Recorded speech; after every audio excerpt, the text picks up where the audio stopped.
Hello guys, in today's video, I'm gonna show you how you can fix CS2 unable to establish connection with the game servers. Let's begin. First, I want you to close your or exit your Steam client. Click on the show hidden icons over here.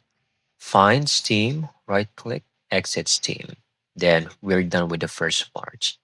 Now, here comes the troubleshoot. I want you to go to your Windows Start menu, type cmd, run as the admin. Then we need to type in these specific commands.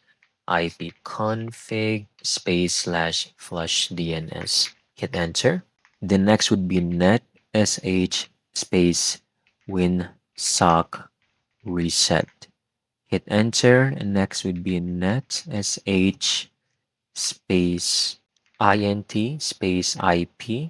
Hit enter. And once you're done, close the command prompt.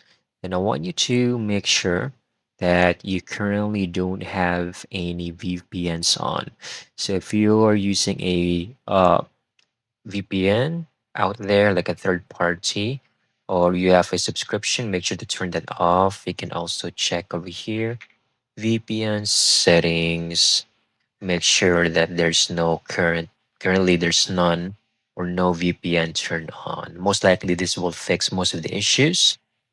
But if not, I want you to close this part and open up your Steam. I have over here, right? Let's get back library and Counter-Strike 2. Right click, go to properties, installed files, and click on verify integrity of game files. All right, this might take a while, but once done, Steam will automatically re-download or reacquire any missing files that might be interfering with the game itself, like errors and such. I want you now. Once you're done here, minimize. Go to your Windows Start button. Type run. Click on it. Type this percentage local update of percentage. Hit enter or OK. Click over here. Then a window will pop up on your screen. We just need to locate the folder called temp. You can just look it up or type tmp.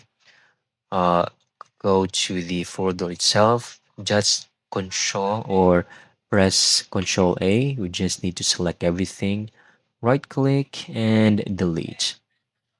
Now it might prompt a message that you might need to do something like skip or continue. Just make sure to click on the option do this for all of the files so you don't have to get permissions for every single file deleted. Once done, you can now close this part. And pretty much just by doing all of these troubleshoots, everything should now be working smoothly in your game. That's it. Thank you so much for watching. I hope you found this video very helpful.